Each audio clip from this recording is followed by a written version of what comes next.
Here today. Can everyone see my screen? Can I get some thumbs up to make sure the proper, okay, tech happened. Great, thank you. Thank you for being here. Well, I spoke too soon. The proper tech is me now and it's not happening.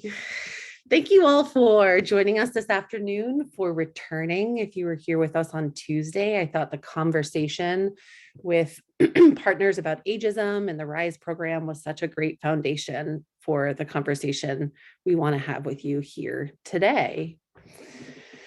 So it's, I've been part of the Education Awareness Committee and the Council for Elder Abuse Prevention for quite a while, and we've had conversations on and off about bringing this as a topic to the summit.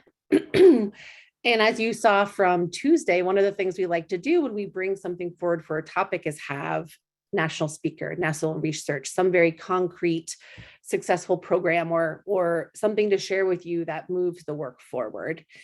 And what we're going to talk about a lot today is the real challenge of that around the issue of sexual violence in older adults as a standalone issue. And you'll also hear how it's not for a lack of the work being done or the knowledge and skills and want. But I think we have some real reflections today as people from multiple fields with interest in supporting survivors and older adults about how we identify and support survivors of sexual violence who are older. So my partner here today is Dave. We both spend a lot of our time training and talking to people, so we're used to informality and interruption, so feel free to chat. If we don't see it, Regina or Dana will let us know. Feel free to interrupt us. But I wanted to give a pause and let you know who was going to talk at you today. I'm Katie Condrat. I work at the Maine Coalition Against Sexual Assault. I use she, her pronouns. And I've been there for about heading into 8 years. And a big piece of my work is paying attention to how different populations access or receive sexual assault services and being really considerate about those historically marginalized populations who might need us to remove barriers to services, to build different services for survivors with different backgrounds and identities. And Dave, I'll let you introduce yourself. I'm Dave White. I'm the training program manager for Adult Protective Services. Basically, my role is to train the new caseworkers that are coming up, as well as provide additional training for those that are already in the field. I've been in this particular role for about 3 years. Prior to that, I was a Adult Protective Services supervisor for 10 years and really became more and more sensitized to this issue in my working with sexual assault support services in Mid-Coast Maine, which is where I got to meet and work with Sue Hall-Dreher, which you'll hear from shortly. Real privilege. And also in my work with a sexual assault nurse examiner program, and really became more sensitized to the issue, and also sensitized to the lack of study and real data around it as well. So been a particular interest of mine for at least 10 years. Thanks, Dave. So we set up a little bit for you, but we will say again, we'll remind you that you are human, that you may have feelings and needs, and that healing is not linear, and conversations sometimes kick things up. And so if there's something about today's conversation that lingers, that picks up feelings, that you need some grounding, or you just have some questions and just feel sort of stuck, that's what the advocates are here for today. You can direct message Molly or Melissa by searching for advocate in the chat and direct messaging them. Direct messages aren't private, just so you know. So if you wanted to chat with them there, know that someone in behind the scenes in tech could see it. But if you wanted to have a breakout room or exchange numbers to get support, we encourage you to do that. You can also call our helpline 24 hours a day for the exact same issues. I can't quite kick this. I have a question, not sure where to put this. I just need a little support. Not just for survivors, but those supporting them and our community partners as well. We won't be discussing any egregious or overt violence. There will be references to sexual violence. We're going to talk the whole afternoon about how it exists. There's not going to be any narratives or anyone's story this afternoon. I just want you to know what you can prepare yourself for or not, but we will be talking about the realities of sexual violence and prevalence thereof. And really what we're here to do today is give everyone the same foundational information about what we're talking about when we say sexual violence in older adults. What is the prevalence? What do we know and don't? How are the barriers to services and support different? How are the impacts different? What are the potential indicators, and how might you respond if someone discloses to you they've experienced sexual violence and they're older? Again, this might be some information you will have, or you got it 10 years ago and it's a refresher, but we just wanted to make sure we were all on the same page as we went into this conversation together and into the panel that happens after this.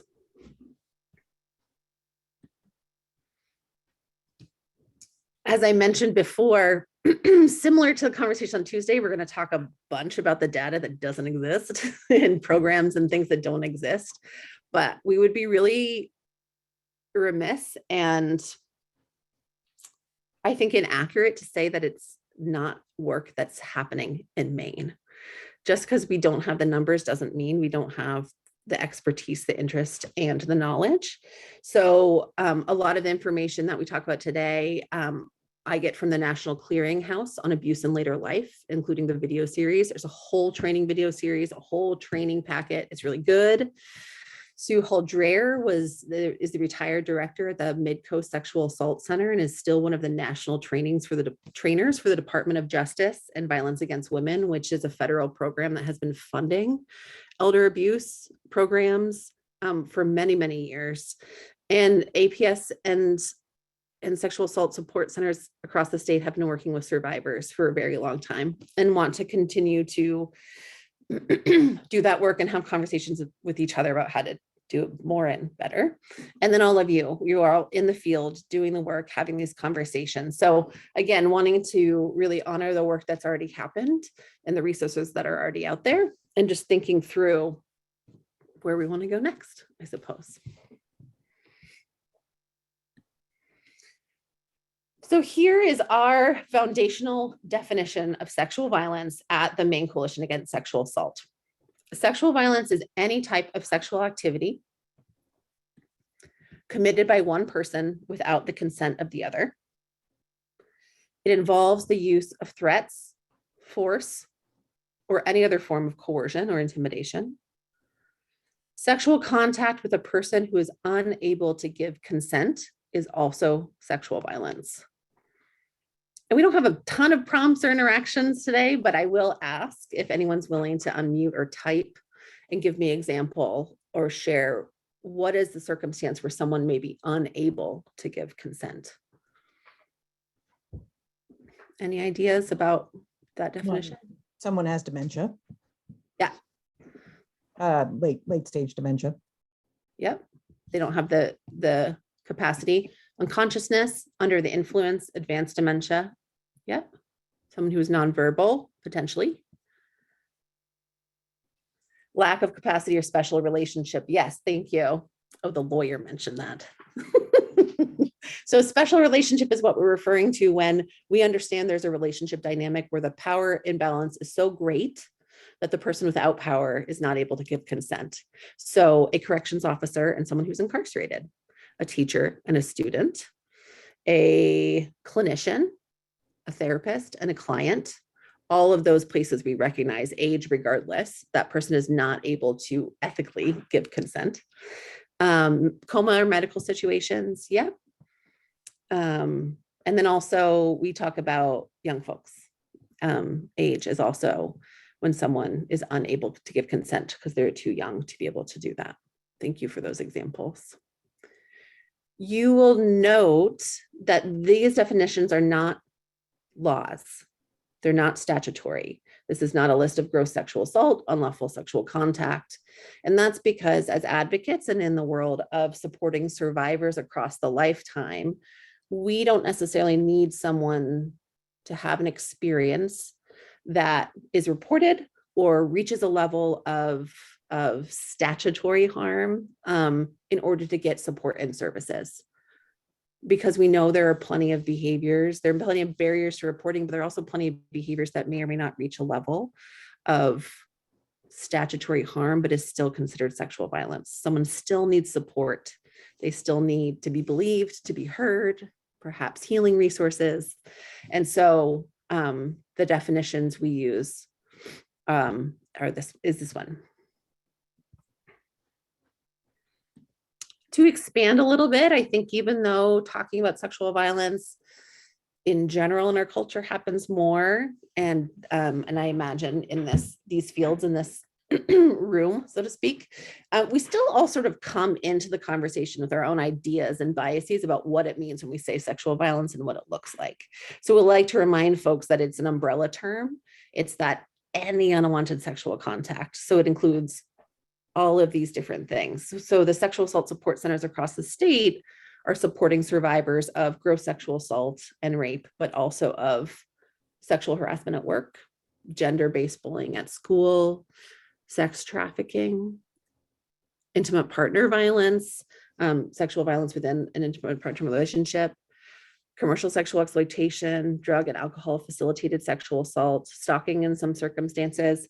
So it is a slew of different types of things people can experience, but also all these things folks can get support around.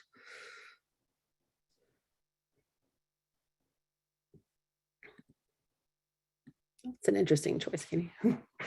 Another way that some national trainers train on talking about sexual violence when we think of populations with high level of care and caregiving who might be in care settings or institutions. Sometimes it can be helpful to think about sexual violence in these categories. So they can include what we call hands-on offenses, and that is what it says. It's where there's physical contact between the person, the perpetrator, and the person, in the victim in the situation. So that might include penetration, it might include touching, but it's some sort of physical contact. There is also sexual violence where someone is never physically touched that is still very egregious and harmful and considered sexual violence. So that would include watching someone undress without their consent. It could be making someone watch pornography. It could be taking someone's picture and distributing them. There's a number of different ways in which hands-off offenses could happen to older adults. And we consider harmful genital practices to be a form of sexual violence. If something is unnecessary washing, aggressive, causes harm, is it without consent, that can appear as sexual violence. And then we name institutional abuse because when folks are in institutions, there's the responsibility of that agency, and they might have a role in upholding or addressing sexual violence that someone might experience. And the other thing I want to make sure we mention is healing across a lifetime. So when we talk about sexual violence in older adults, I think especially in multidisciplinary teams and the big group with lots of fields, we tend to think about acute and current crimes happening to someone here and now. And I want to offer that sexual assault support centers, and I would imagine a number of your programs and work throughout the state can offer healing for someone, whether something happened yesterday or 60 years ago. And I would like to encourage us when we think about addressing sexual violence in older adult population is not just supporting people through what's happening now, but maybe what happened 40 years ago, and they're ready to talk about it now. And any number of things could prompt that, right? A grandchild reaches a certain age, someone is not sure how much longer they have, the person who perpetrated against them died. We hear from a lot of people on our helpline who are still processing the things that happened to them when they were younger. And I can imagine also when you are vulnerable and older and are dependent on more and more people to care for you, if you have a history of experiencing sexual violence, that could bring up a lot of things as well. And so it's part of our considerations. And also part of our considerations, if you are working with someone who experienced sexual violence as an older adult and recently is to consider how their past might be coming up in a current case. So we thought we'd give you a little data snapshot, as exciting as it sounded earlier when I promised a few numbers, but we do want to know, we need to count, we need to know what we're doing, and how many people need our support and how many resources are needed. So this is the number we use at MICASA to talk about prevalence of sexual violence across Mainers of all ages. We use the Maine Crime Victimization Report, which happens about every 5 years. It is a large sample study. People get called, though I think the most recent one was calling and electronic. And so it's not about who reported crimes, but it's about who experienced them and are willing to share them with a surveyor on the other end of the phone. So this is the number we use. We think that about 14,000 people a year in Maine experience sexual violence, which, as you can imagine, is a higher number than is reported. And again, as we've talked about, the data standalone around sexual violence in older adults is small. And we go and look for some studies. A lot of them are in collaboration with APS. And so we know generally, if someone's living in the community, older victims of sexual violence were more often harmed by spouses or partners, and in facilities by people responsible for the care or other residents. There was also a case relatively recently, 2012 is relatively recently for some of this data, in Massachusetts, talking to APS cake workers about polyvictimization. Because we think this is a really interesting thing to talk about, which is how much sexual violence is uncovered because a report about something else was made. How often is sexual violence the first report that's made? All things for us to think about, but often, 86% of the time when cases of sexual abuse were handled by the Massachusetts APS, 86% of the time there was something else going on. But we also want to tell you a little bit about what we're seeing here. So Dave, I'll hand this slide over to you.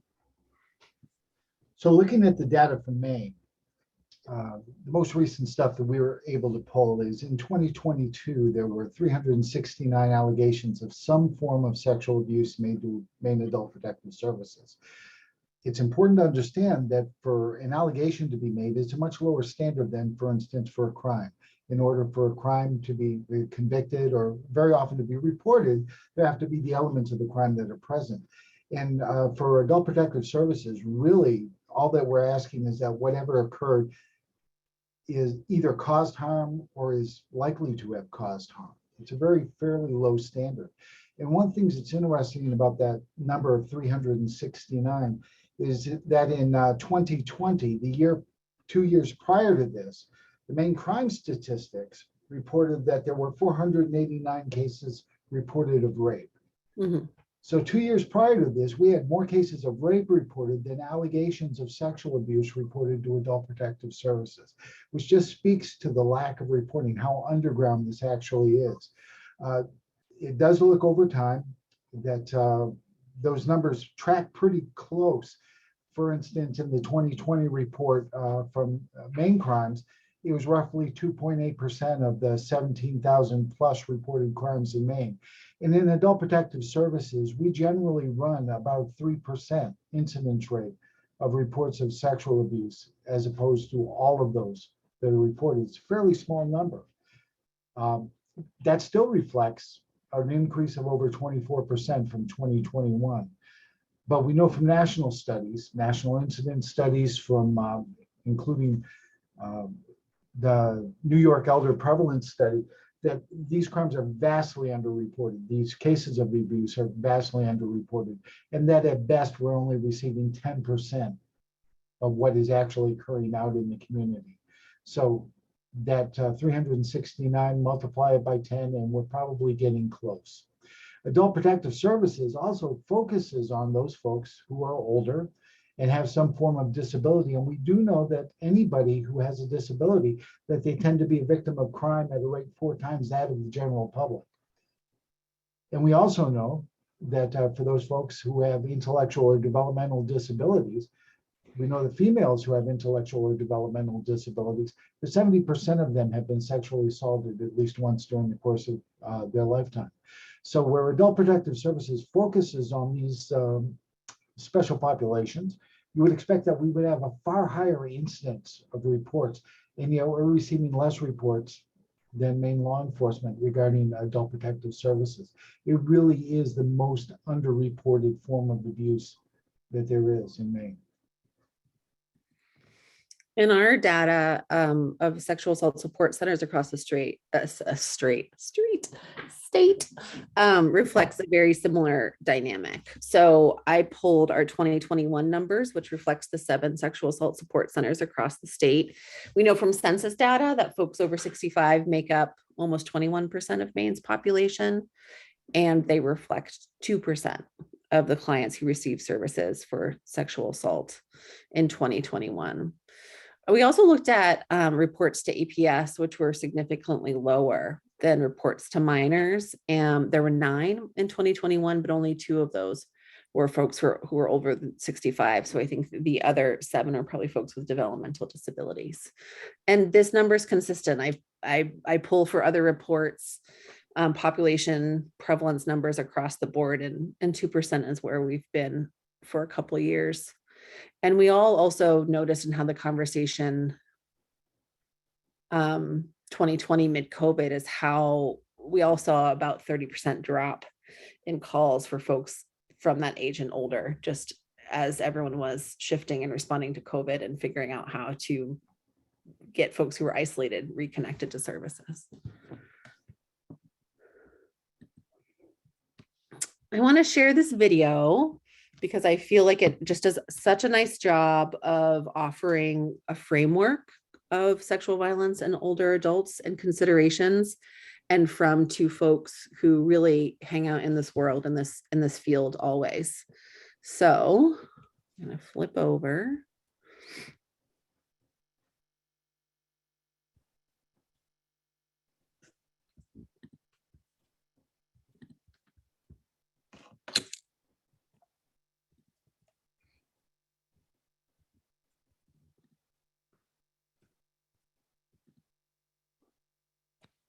Can you see that? Full screen video, great. It's about 5 minutes long, interview style, and hopefully it's not too loud when I turn it on.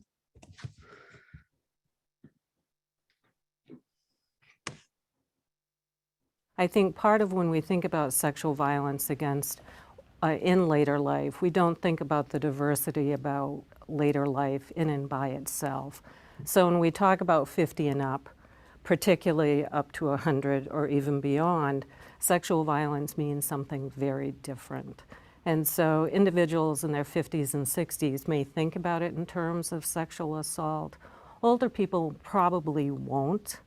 Older than late 60s, they'll think about it, usually in my experience, as a trauma, an invasion, a violation, but they won't attach the words of sexual assault. What are some things about sexual abuse, sexual assault in later life that might be different than sexual assault of other victims? The biggest issue that we've seen is actually physical.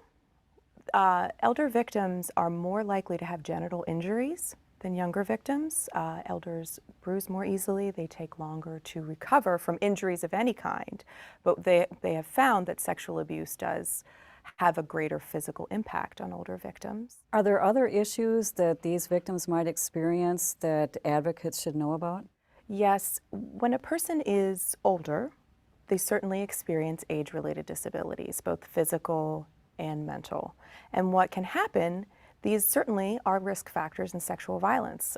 It's an opportunity for somebody to perpetrate, and there is a greater dependence on care providers as some of these disabilities progress, which unfortunately is a risk factor for sexual violence. What can you tell us about perpetrators of sexual violence in later life? You know, the easy answer would be anyone, and that's never comforting for anybody to hear. In my experience, I think frequently we look at registered sex offenders and assume they're the only people in the world that are molesting or abusing at any phase of life. That's not true. The reality is that when we look at sex crimes, it's very rarely a stranger. In elder abuse, more likely than not, it will not be a stranger. It will be a caregiver, whether paid or otherwise, a family member. It will be somebody that accesses vulnerability, accesses usually the vulnerability, the accessibility, and the opportunity to, in my opinion, look at the older adult and believe that they're not a believable victim. And so that's the motivation behind who they choose. There is no single profile for perpetrators of sexual violence against individuals in later life. It really runs the gamut. It can be paid or unpaid care providers. It can be family members. It can be intimate partners. It can be strangers.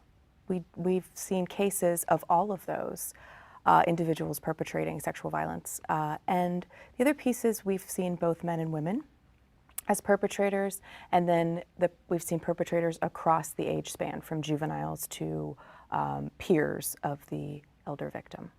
Carla, where does the sexual abuse of older adults occur?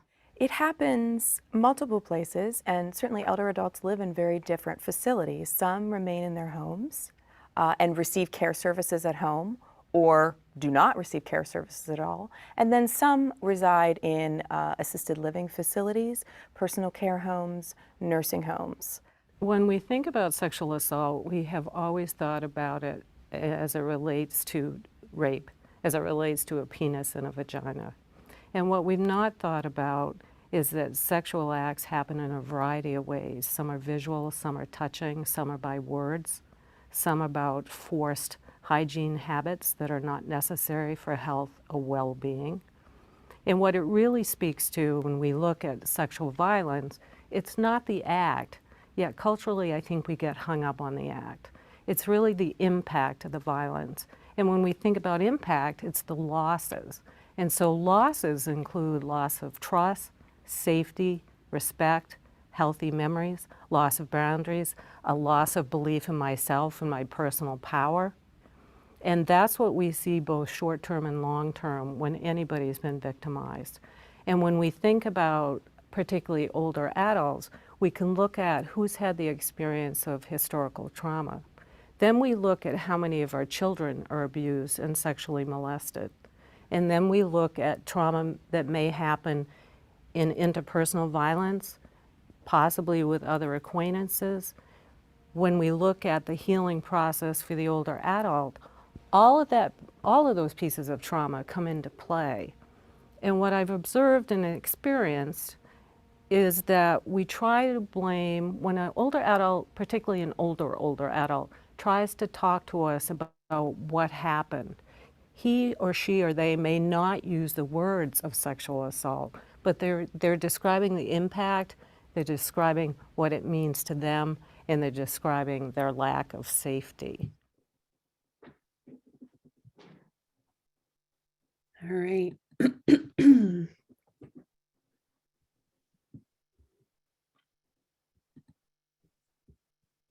Oop.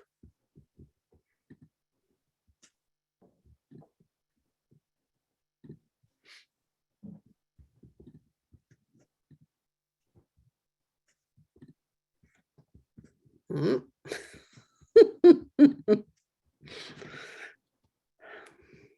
Doesn't matter how many times I've done it. Sharing on the Zoom. All right. So I'm going to hand it over to Dave to continue the conversation about impact. So, this might answer the question of why this topic for this particular audience. It is because sexual assault is different in later life. A lot of the things around it are different in later life.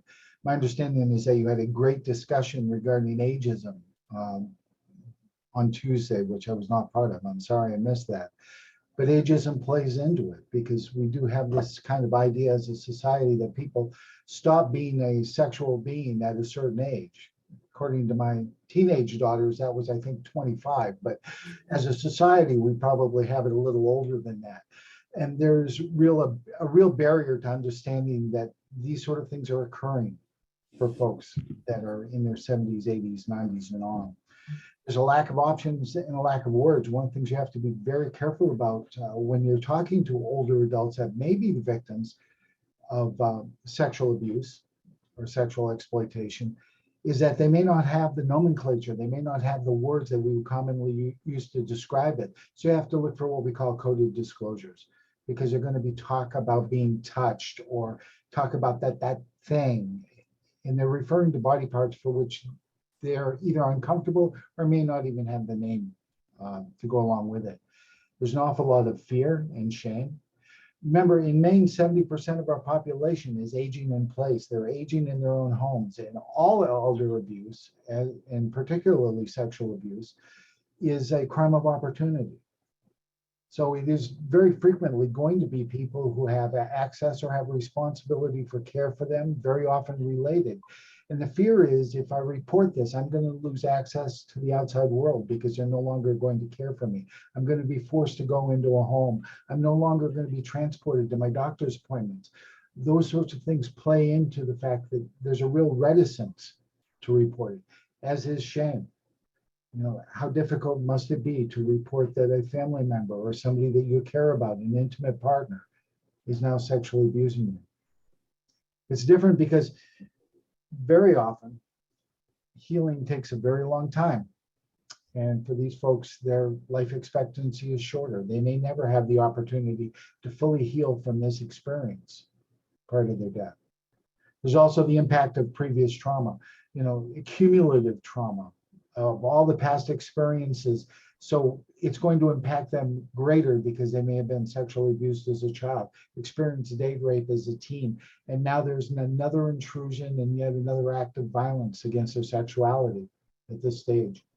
And we talked a little bit about lack of identification. They tend to be very vulnerable. They're incapable of either getting away or fighting it off.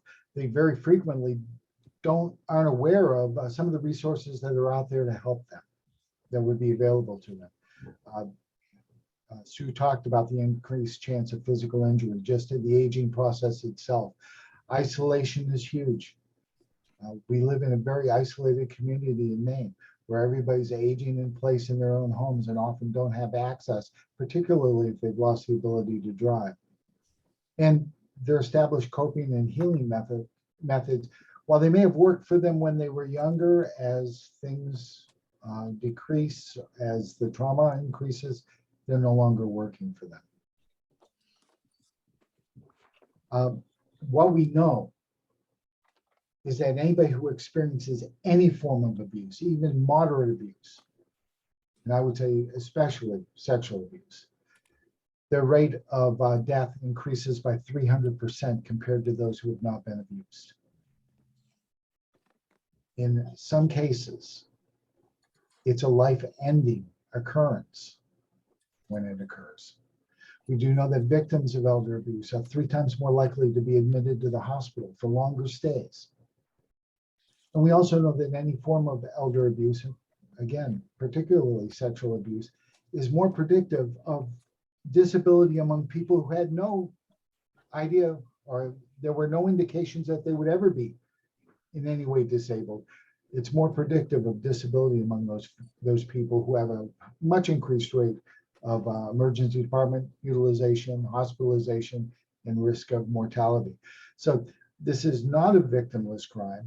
And even when it is not physical sexual abuse or sexual assault, it still carries these comorbidities that go along with it just because of the trauma that affects older folks somewhat different than it affects younger folks.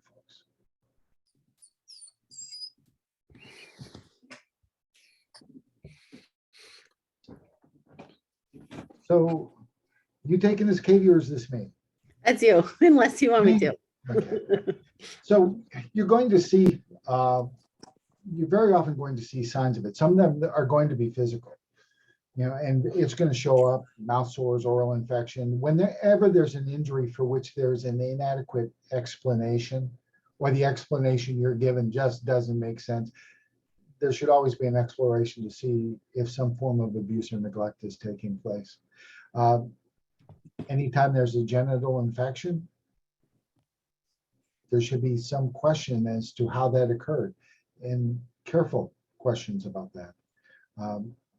Bite marks, all of those things are going to show up and be somewhat more prevalent because bruising occurs easier. The skin tends to be thinner and tear.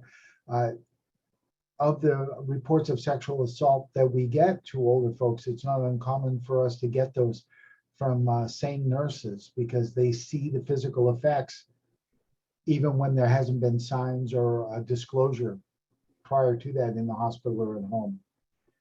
Remember that all behavior is communication. And when you see changes in behavior, whether it's mood or temperament, when there's a change in hygiene, whenever you notice something change from baseline in somebody who's older or may have some disabilities, the question should be, why is this change occurring?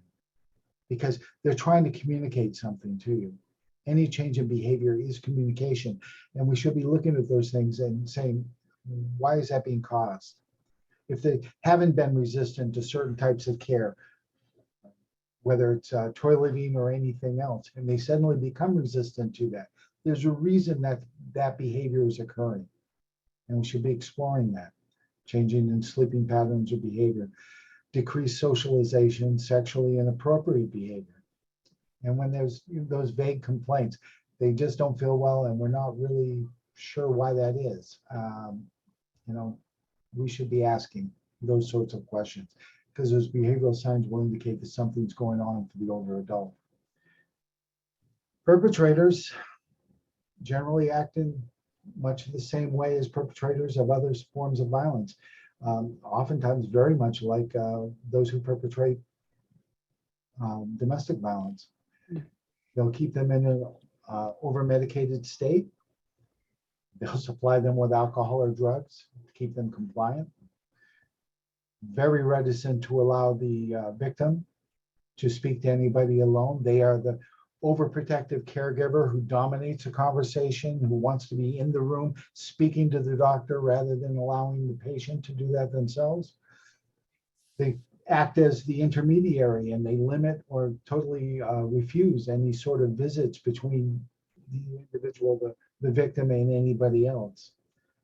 When there's inappropriate boundaries between an older adult and a caregiver, and we have to be very careful of this, particularly when somebody's in an institution, because when somebody's in an assisted living facility or a nursing home or SNF, they have been trained to just accept bodily intrusion without anybody asking for permission or any question of that, and they become sort of the perfect victim. And they violate those boundaries all the time. And it is sometimes even difficult for the victim to see that as a violating of a boundary, that it's no longer appropriate. And when that caregiver is very aggressive in regarding providing personal care, they've got to be the only one to do it. Because it's now no longer about meeting the older person's needs. It's about meeting their needs and their own gratification needs.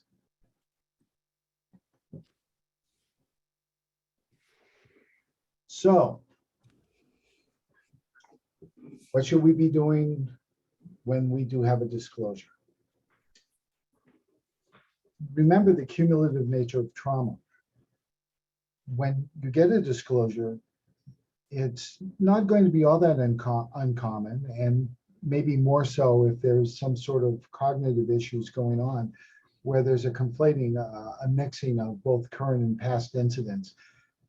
Cannot recommend highly enough to you that you do make the call to the sexual assault support services closest to you, to the crisis centers, because they'll work with anybody no matter when the trauma occurred, and they can help parse that out. But it's important to kind of understand whether there's something immediate that requires immediate intervention and how to stop that, or whether it's past trauma that's reoccurring because of something that's going on in their current environment. And as we said before, they can be coded or direct. Some will be very good at telling you exactly what's going on.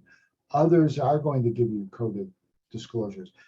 Somebody's been touching me. Somebody's been hurting me. They won't refer to body parts, but they'll talk about down there, or waving that thing in my face is one I remember particularly.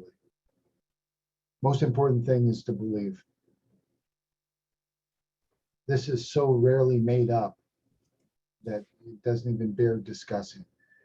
believe the report, thank them for being willing to share that with you, and believe what they're telling you, and then try to take appropriate action, provide support for them. It's very difficult.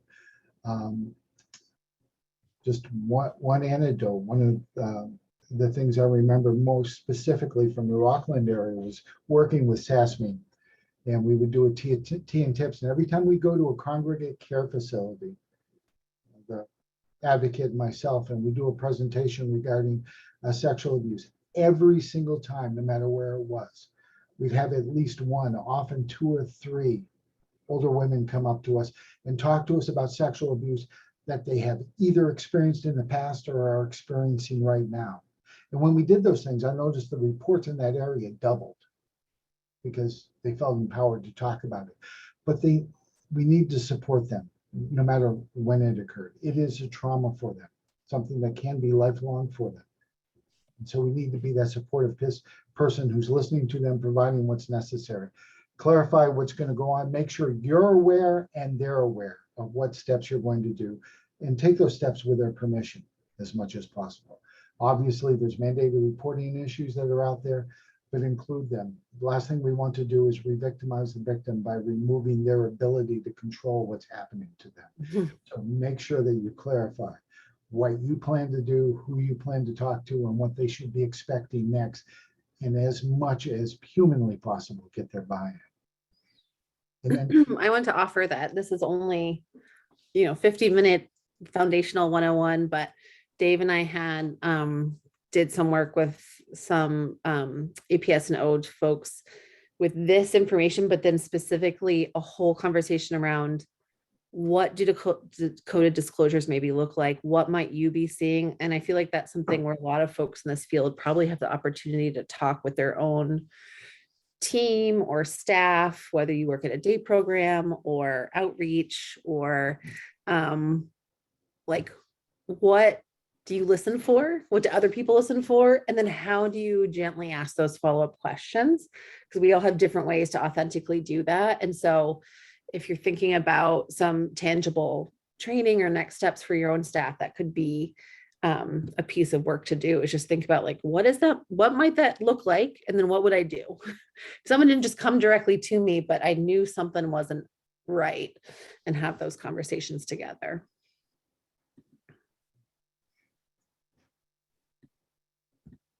And additionally, there's really a lot that all of us in our own fields in this like multidisciplinary universe can do in order to raise up the issue of sexual violence against older adults, including building relationships with APS and your local sexual assault support center.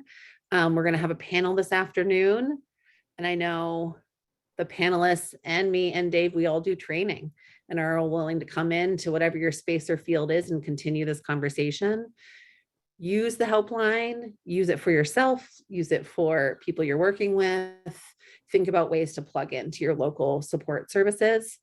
And then something I do think this field does very well, and is illustrated by this and other, the roundtable in the fall and other events and conversations, continue to talk to each other about this issue and bring trends forward. Because I do think, and we'll talk about this a little bit more on the panel, that statewide services and supports for older adults talk to each other a fair amount. We're pretty well connected, and I think it's about needing to make sure we have the right information and hearing what resources and supports and folks need on the ground in order to do this good work.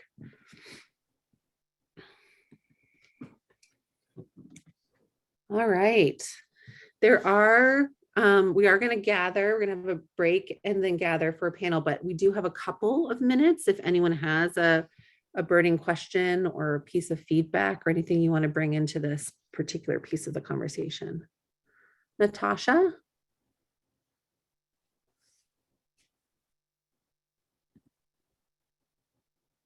Hey, can you hear me? I can. One of the things that popped into my head listening to this, well, number one, I really love David's idea about going into the care facilities, and I would love to do that with my local SASM folks, if that's if prosecutors attending those is helpful. If not, then I'd sit out. But that's a wonderful idea. But the other thing that came to mind about care facilities to me was that one of the, we have the Maine State Prison in my district, and I know that folks are trained, and there's regulations around PREA, the Prison Rape Elimination Act. And I was wondering if there's any type of federal legislation, if there's any type of state legislation, if there's any type of regulation around licensing that requires specific, training at care facilities, anything akin to PREA. Thank you. Hey, John, can I tap you 20 minutes early? I see you. Can you answer that? I'm not aware of anything that addresses it to the same level of specificity and urgency as PREA did and does in this setting. So I don't think it's been addressed as globally in the same way, no. But I'll look into it. Dave, do you know? Anyone else? Not that I know of. And There are training requirements, but I don't think there's anything that specific or that detailed. And so I would just put up, if anyone is part of this group or anybody else is interested in looking at some developments in that arena, that I would be happy to talk to my counterparts in the Maine Prosecutors Association and see if there's some, conceptual, if there's some ideas that we could have around that. But it seems to me that there's been practices in place that have really done made a great deal of progress inside of our correctional institutions, and that there's got to be a way with a lot of well-meaning, smart professionals that want to get together and try and make this better. I would love to talk to you about that. And we have a whole bunch of knowledge because of PREA, I think, right? Like implementing it and watching the last 20 years. Cool. Any other burning questions or thoughts? Thanks, Natasha. Excellent. Thank you for your time and attention. The slides will be made available to you, and I will let Lieutenant Hood talk about the details. Katie, thank you. David, thank you as well for that block. Since you had that quick handoff, we are going to be having this recording both from Tuesday and today. That will be on the Maine Council for Elder Abuse Prevention's website once we get that consolidated. So for now, let's plan to take a 15-minute break, and we do encourage you to get up, stretch, get away from the screen for that 15 minutes. And Robert and I, in the meantime, will be drawing a couple of names to give out some door prizes when we get back at about 10 minutes past 2. So until then, thanks. Katie had alluded to us that there's going to be a panel discussion, and Katie will be our moderator for that, and she will introduce her panelists. But before she does that, I would just like to extend our gratitude for the panelists to spend your time with us, to show us what this looks like in our community. So Katie, thank you, and I'll turn it back over to you. Thanks so much. Welcome back, everyone. So the piece of work we wanted to do together was really look at how does the identification and response of sexual violence for older adults happen in our local communities in the different disciplines. And because we do have a low numbers of identification and reporting, we gave a fair amount of thought and talked to a lot of folks about like, who should we hear from? And what do we want to reflect on? So we have this generous group of folks who are doing work right now throughout Maine to respond to the issue of sexual violence experienced by older adults. So our little housekeeping before we begin and do introductions is that some of the panelists might use cases or case studies to illustrate trends or things that they're seeing on the ground, but will de-identify any cases. And this tiny place that is Maine, even giving a region can identify who a victim is. So they will de-identify any survivor case. And we ask that if you as the audience share or give an example or have a question, that you do the same, taking out as much identifying information as possible. And same with describing acts of sexual violence, unless it's really necessary to illustrate a point or get a question answered. Just want to think about everyone's bandwidth and room for vicarious trauma these days, and just keep with talking about programs and concepts less so than diving into details of sexual violence. And as I mentioned before, but I will plug it again, this is a huge topic, and all of these folks train and are in your community and do outreach and want to come and meet you and talk to you and talk about their work and how it can support your work. So this hopefully is the beginning of a conversation. And as always, take care of yourselves and each other out there. Reach out for an advocate if you need to. And we will dive in with introductions. So panelists, we're going to do the mini introduction and the bigger one. So the mini introduction is just letting people know who you are, pronouns, if you'd like, tiny bit of background. I was just sort of reveling in how long all of us have been in the field doing this work. So if you could tell folks how long you've been doing your work and where you do work in your role, that's what we'll get started with. So who wants to go first?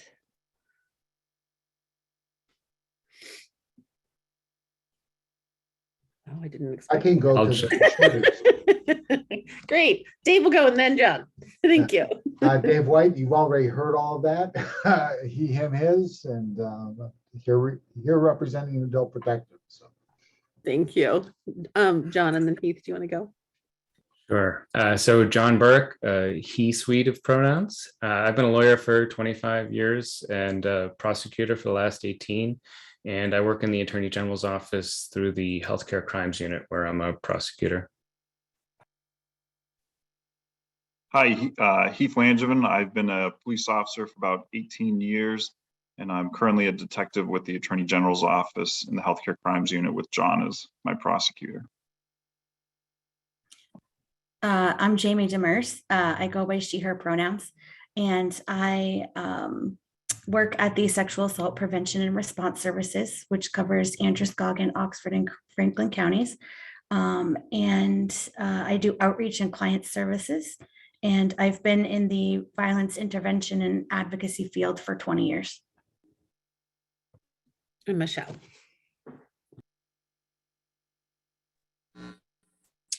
Hi, my name is Michelle Markey. I use she and her pronouns, and I'm a registered nurse. I work at St. Joseph's Hospital in Bangor. I'm a sexual assault forensic examiner, and I've been a nurse for 33 years. I've been a safe nurse for 17 years. Very cool. Thank you. And Jamie and I started around the same time in different agencies. So similar 10-year. So our next round of introductions is to peer a little bit closer at your role particularly and this topic. So what is your role in response to sexual violence, specifically older adults? So when would you encounter a survivor and what would your role be in responding to them? Let's actually, can we start with Jamie, if that's not putting you on the spot? No, that's fine. So my role within the agency is to help bridge some of the gaps. So people from marginalized communities can access services that might otherwise be difficult. And so in this situation with older adults, an advocate's role is basically to listen and to believe the survivor. And we meet them where they're at. We help them by providing a safe space for them to talk about what is happening to them or what has happened to them. Sometimes we meet people at the police station, sometimes at the hospital, sometimes in a senior housing place that we might be at. In most cases, it would be on the helpline, 24-hour helpline, where they might call looking for some supports. If it's not them that calls, it might be a case manager or somebody that they're working with from, a care facility or a hospital or whatever that they're at.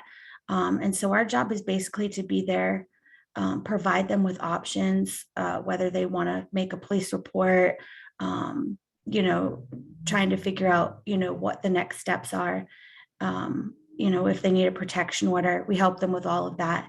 And we're there every step of the way, regardless of what they choose to do. We don't judge them. We don't tell them what they have to do. It is totally up to the survivor.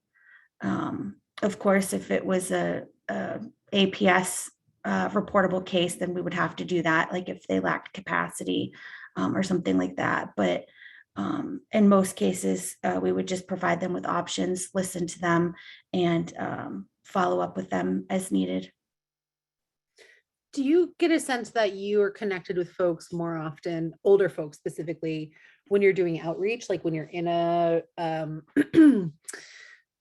or when folks reach out to your center?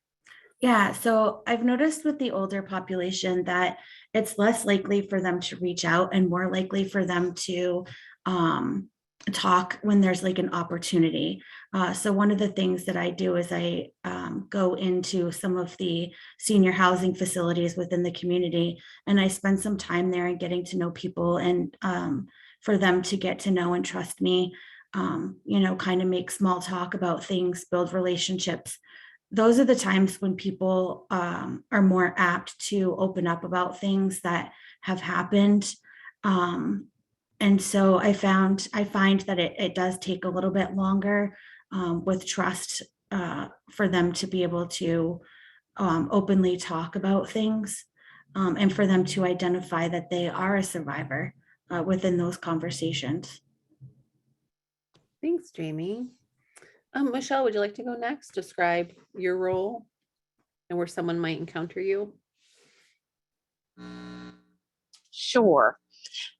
So they would encounter me routinely in an emergency department is where you would encounter a safe nurse. And most of the time, it would be if a patient was to get a forensic exam, a medical forensic exam, that looks different than most exams in the emergency room. It's when a patient comes in, safe nurses are specially trained nurses that can provide a comprehensive medical exam for a patient that has been through a sexual assault. It's different as far as it's a comprehensive trauma-informed exam where the patient gets to make choices. So I would list out all the options that the patient has where they can get, they can tell me a history of what happened if they want. They can opt for a head-to-toe assessment, and I can treat any injuries. I can offer them medication for sexually transmitted infections that they might encounter. For elderly population, they may not need pregnancy prophylaxis as they are out of that age group. I can offer them advocacy services, which we always do at our hospital. We have an advocate in the room with us. We don't do exams alone. We offer safety planning. So we offer to collect evidence if the patient wants that using the state of Maine crimes kit. That can be done with reporting, or that can be done anonymously, whichever the patient prefers. And, you know, there's many steps to that kit, and the patient can decide which steps they want. They can say, I think there's maybe 17 or 18 steps, and they can say, I would like 2 out of 17 of those done. And, you know, it's all patient driven. It's all what they would like to have happen. And so it's much different than other exams in the emergency room, which are very protocol oriented. It gives the patient a lot of control over what happens. So that's standardly what happens for a medical forensic exam.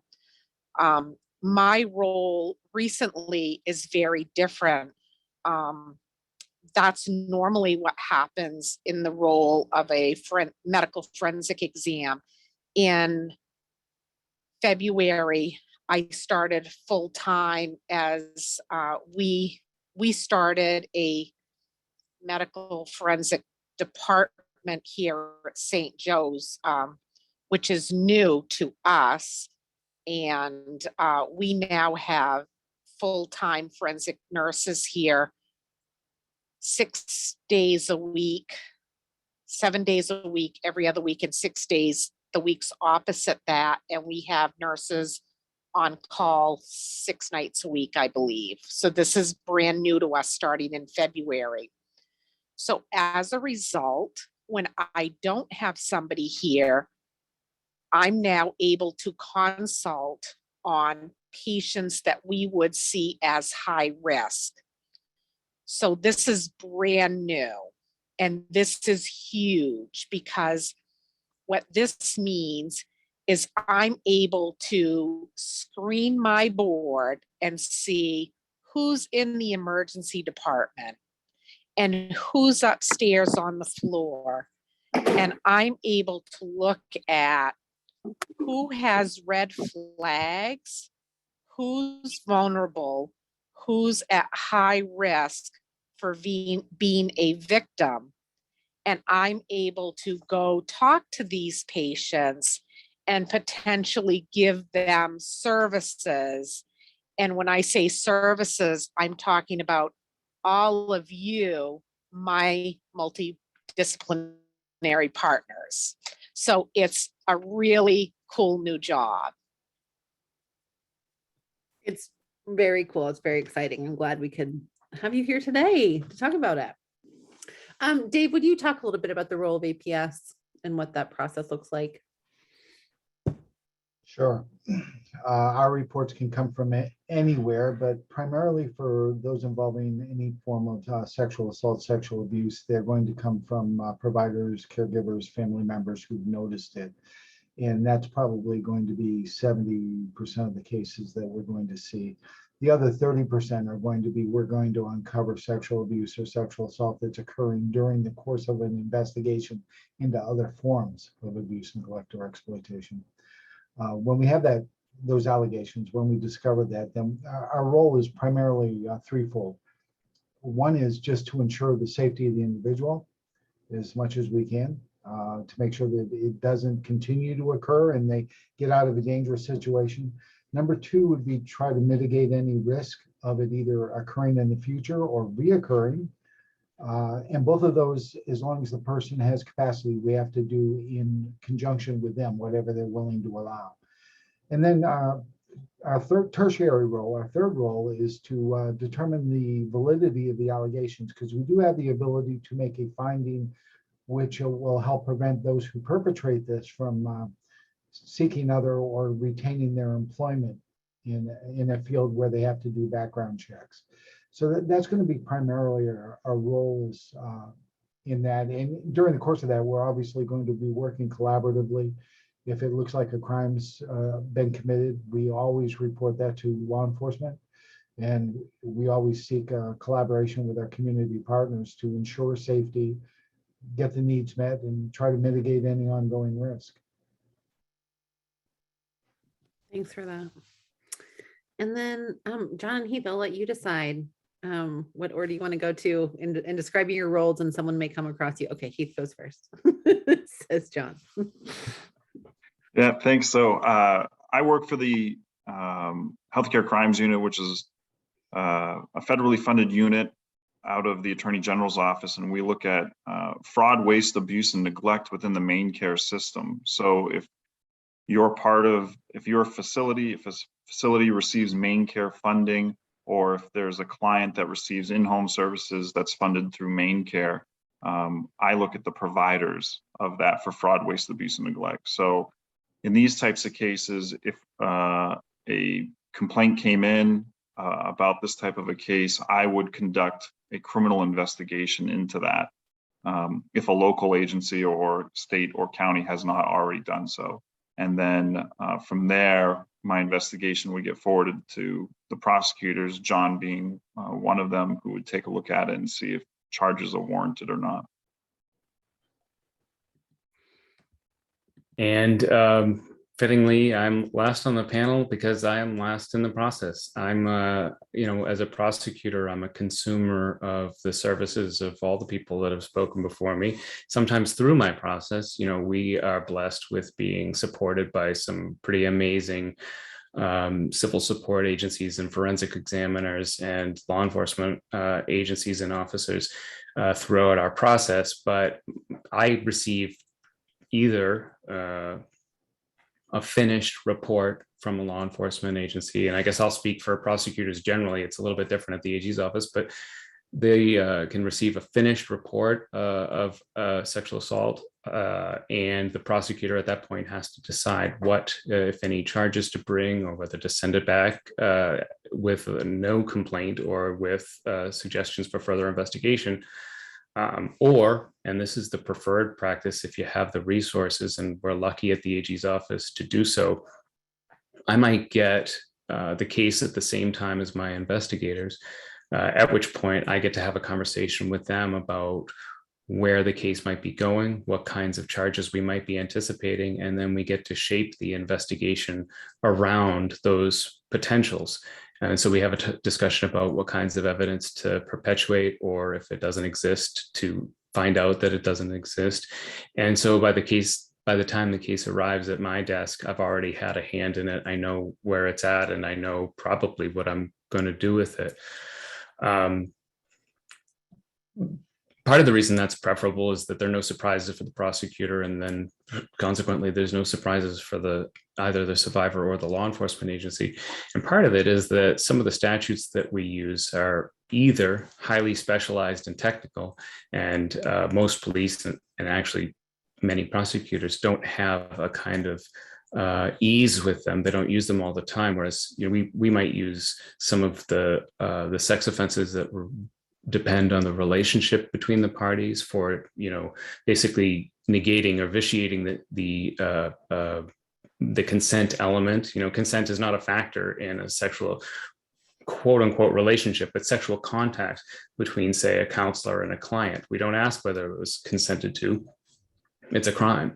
So for those offenses, sometimes police and, again, some prosecutors aren't as familiar with them.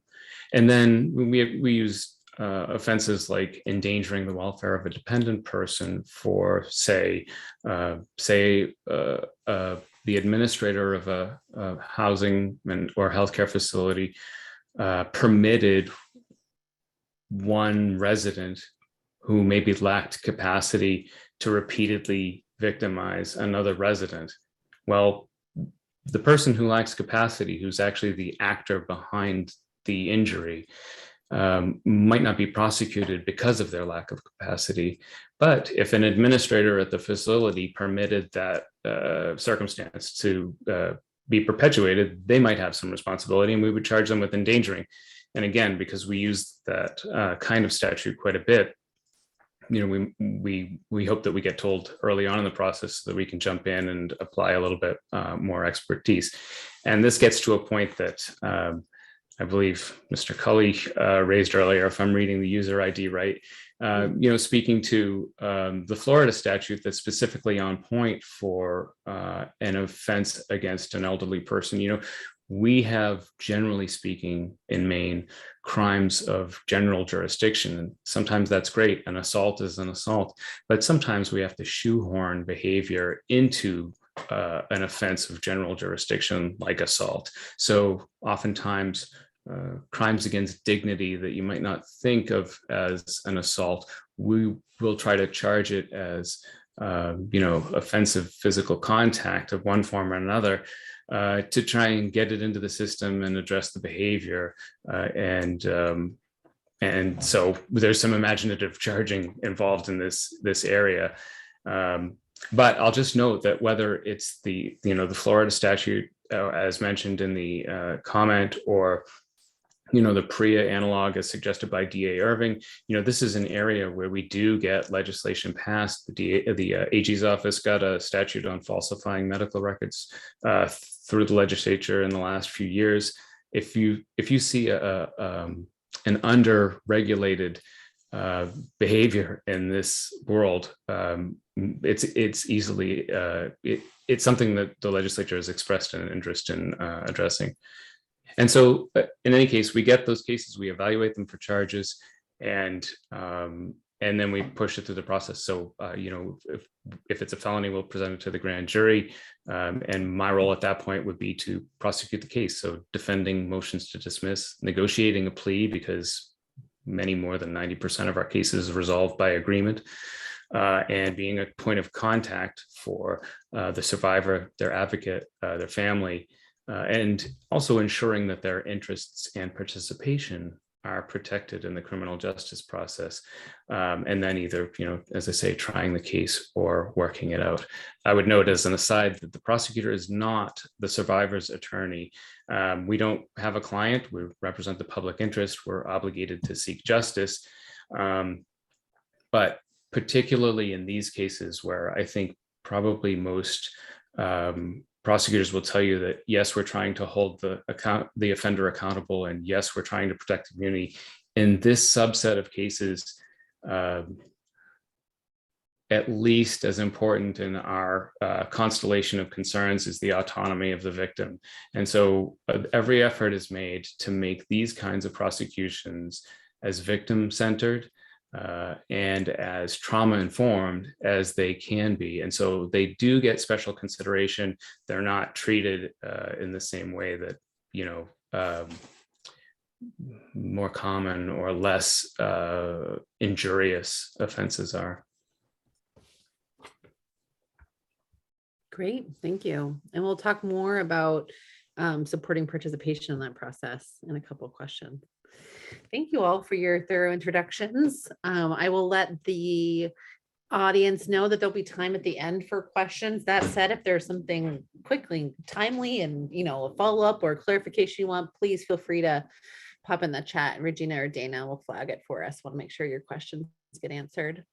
We had a couple of themes and prompts for you all that we wanted to cover in our time together. So to my panelists, you don't all have to answer this question. If you're called to, you can. But we wanted to start with reflections of what you've seen around barriers for older adults asking for help.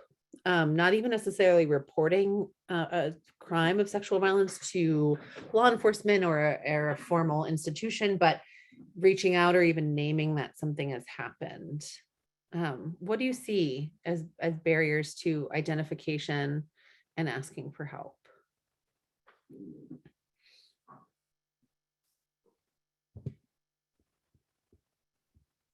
Well, Michelle, do you want to go first?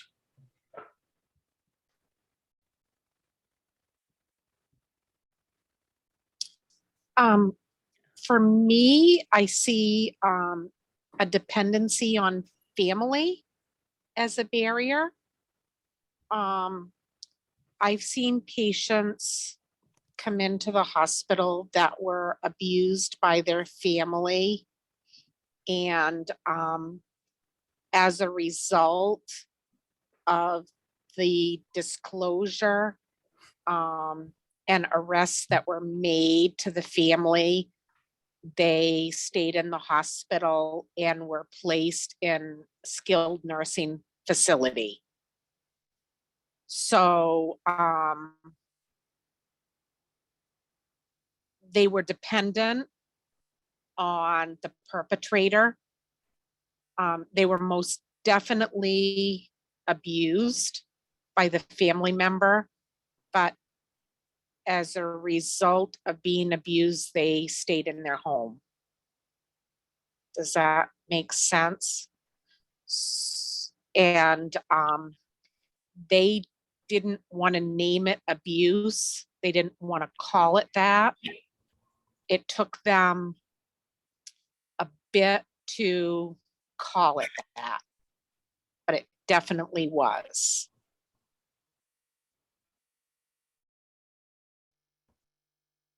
Brenda is saying what I see most often is dementia as a barrier, a major barrier. The victim often cannot articulate or remember what happened, who the perpetrator was when this happened, recent or historic trauma in assisted living and residential or adult care. This often applies to both perpetrator and victim.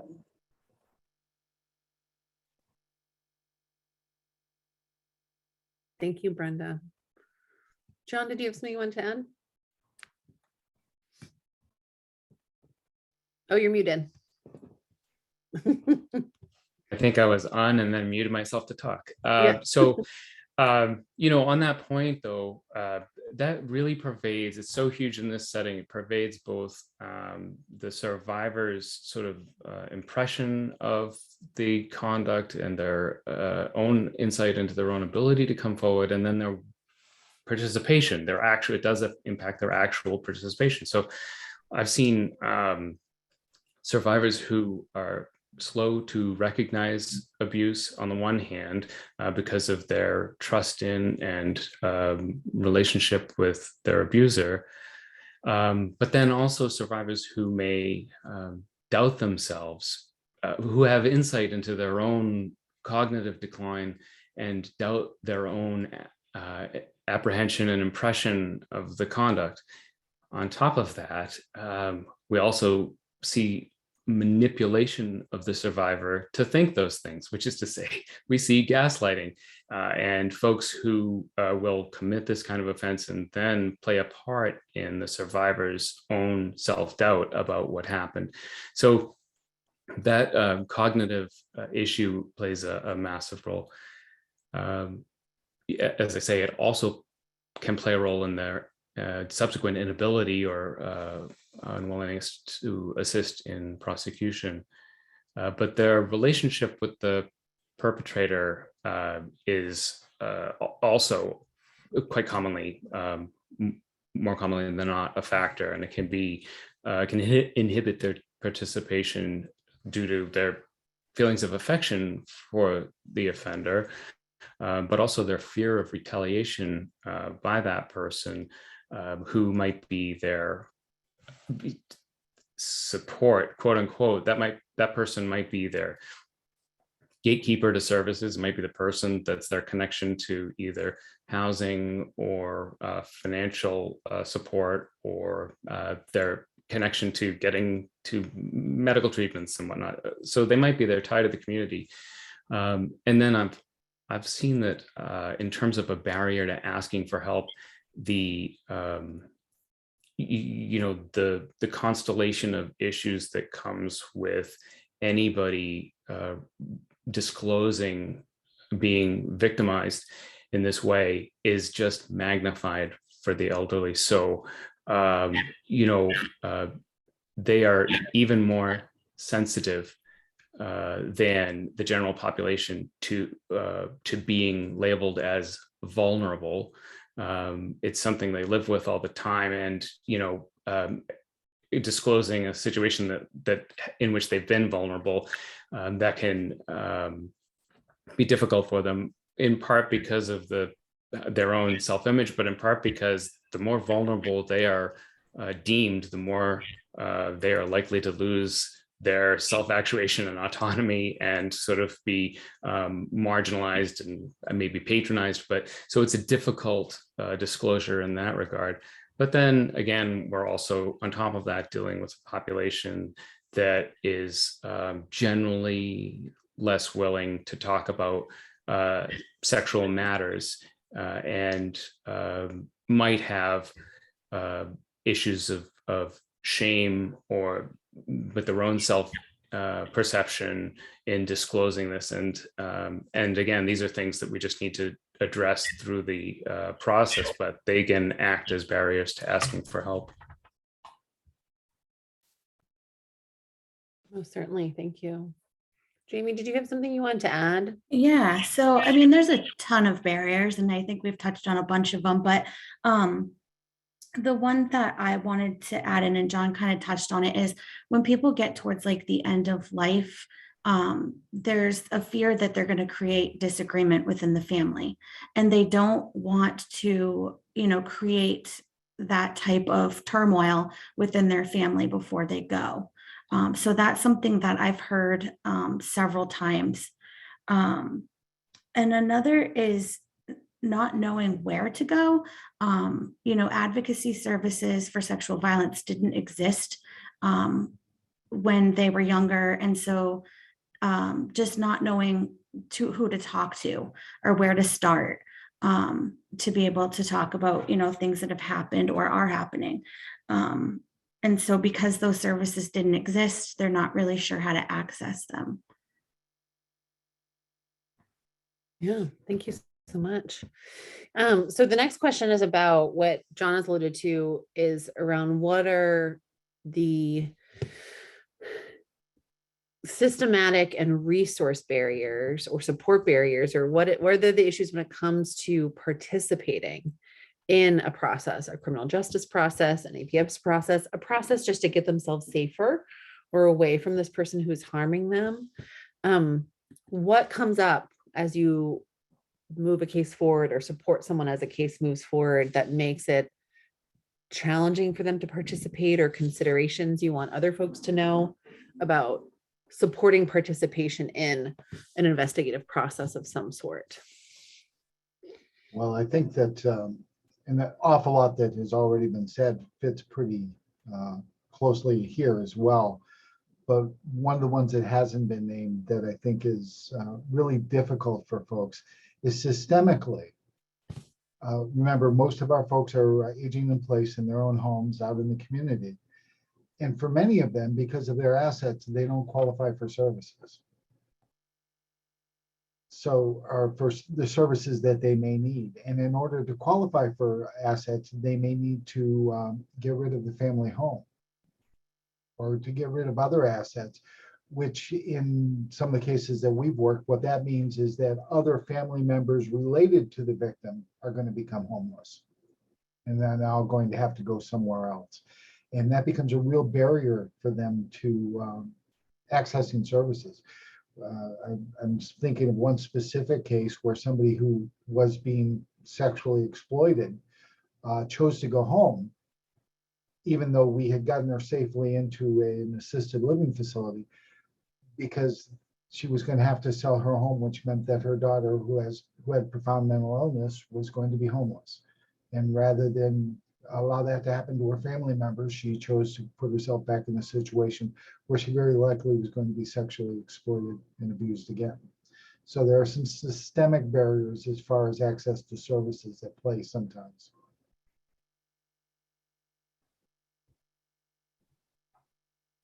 Thank you. I'll just note from the prosecution and criminal justice perspective, the system presents many barriers to participation for elder survivors of sexual abuse. Starting at the top, and there are people in this group here that can speak more eloquently to this than can I, so feel free to jump in. But the criminal justice system is underfunded and understaffed, and I can, just from a prosecution standpoint, I can tell you that the cases coming through the door in the DA's offices are like a conveyor belt of case after case after case, and often it looks a little bit more like the Lucille Ball and Ethel Merman version of a conveyor belt, where things are rolling off the sides and you're desperately trying to put them back where they're supposed to be. And so a case that requires special attention and a different pace and care, and to be at the speed and to meet the needs of one person, the survivor here, is not maybe what the system is best situated to provide. So we'll talk about this a little bit more in the next section when we talk about some of the successes, because I think people are making a really concerted effort to address that, and some of the best practices that are out there are real sources for hope. But that's one thing. What we see when we get cases that come to us fully developed, which is to say cases that we haven't played a role in from the start, is that we occasionally get other professionals' work where maybe they haven't had the training to perpetuate the best evidence in an elder sexual abuse, to do the right evidence gathering, to conduct the right interviews, ask the right questions. It's a specialized area of a specialized area of investigation, and it doesn't necessarily receive the training that it could in order to get the best evidence and to get the best results in cases where we do want to go forward. And then I'll just note that one of the things that we talk about in the domestic violence world was a coordinated community response, and that's, I think, even more critical when we're talking about elder sexual abuse and exploitation, where the criminal justice system can have these episodic contacts with a survivor. They'll have contact with a law enforcement officer and a forensic examiner or nurse, and then maybe there are charges, and in some cases there'll be a victim advocate that's trying to shepherd them through the process. But we can go months without having anything happen in a criminal case. And one of the keys I find to ensure their participation and their sense of participation is staying in close contact with them and making sure that their other needs are being met when we're doing things like issuing bail orders that prohibit the offender, oftentimes a quote unquote support, from having any contact with them. And so we need to do better in making sure that they have community supports, civil advocacy supports, the kinds of community supports that are available for the elderly that can ensure that housing, financial, medical needs are met, so that when we take somebody who has been historically a support in one fashion out of their lives, that we don't leave them high and dry to the place where now they need to go into a facility that they otherwise wouldn't have had to, or don't want to, or what have you. So we've got some issues in criminal justice, and we're working on them. John, there's a question in the chat from Brenda Jennings. She says, how do you prosecute a case where the victim has dementia and lacks cognitive capacity? Can you prosecute it? That seems like it would be a huge challenge and possibly an even insurmountable obstacle.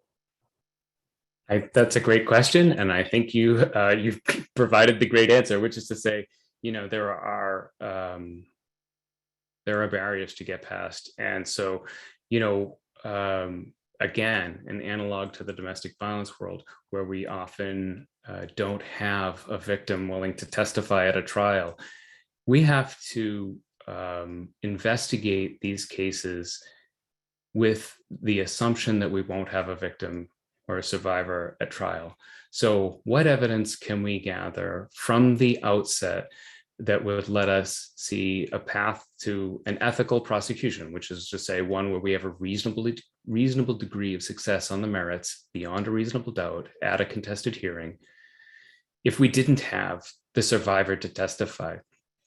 And whether that's because they can't or don't choose to, and maybe as an aside in a moment, we can talk about the degree to which survivor choice plays a role in whether these cases go forward, because these, in my opinion, are different from other cases where giving that power to the survivor might be a part of giving them back some autonomy. So they might have greater weight in saying whether the case goes forward. But if we investigate as if we won't have them at trial, then if we do have them, it's a bonus. But if we don't, we might have hopefully gotten ourselves to a place where, yes, we can expect collateral attacks on their capacity, but we'll do our best to address them, and we'll try and present a case that stands on its own, even irrespective of their testimony. But I'll tell you, you nailed it when you said possibly an insurmountable obstacle.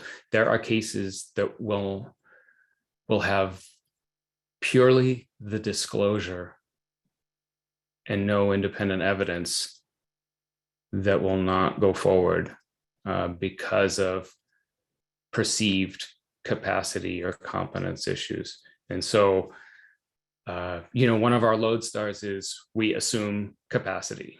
So when we get a disclosure, we believe the person disclosing, we believe the survivor, we assume capacity, and we'll investigate it on those grounds. From there, we'll deal with whatever attacks on capacity or vulnerabilities we discover.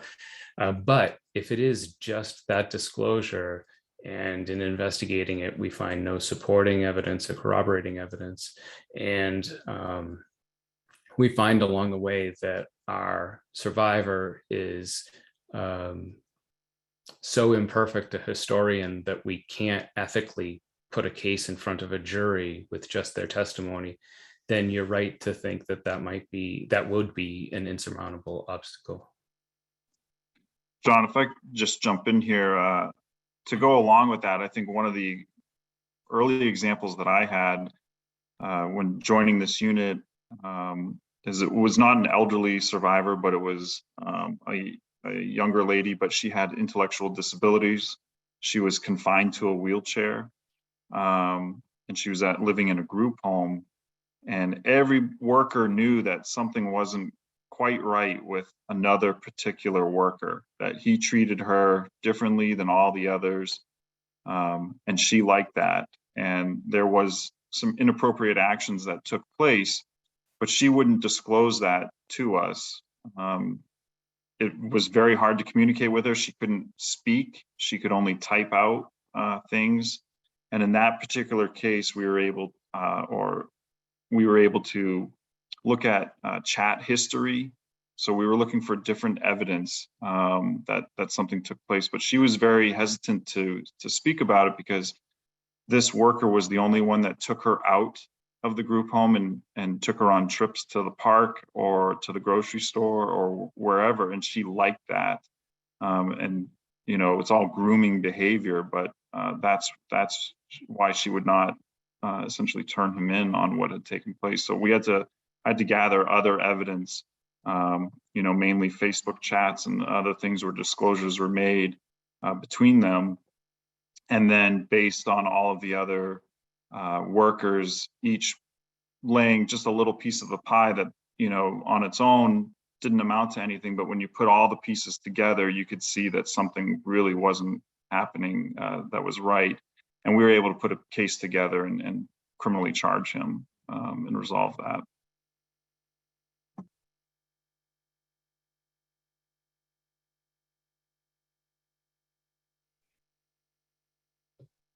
Michelle, did you want to offer something about barriers to participation, or has that moment passed?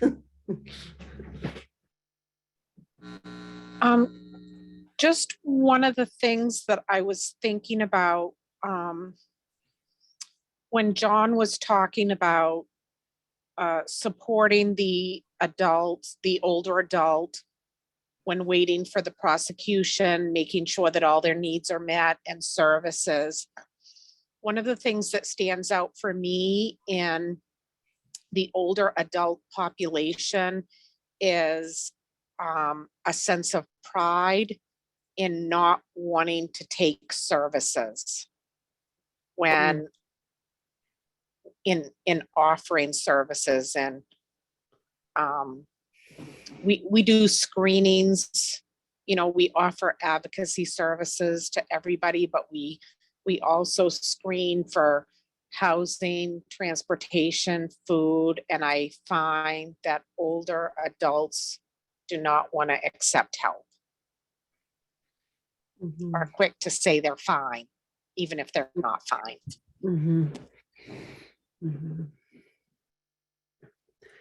I want to loop back a little bit, Heath, if you don't feel put on the spot. It almost kind of goes back to the role question, but I do have some curiosity as we're thinking about increasing identification, disclosure, supporting people who share. And John described you as having a specialty within a specialty, right? You're doing investigations and talking to people who might need different supports or different approaches or time or tactics to get the information you need. I imagine Dave or Jamie and Michelle, you might all have similar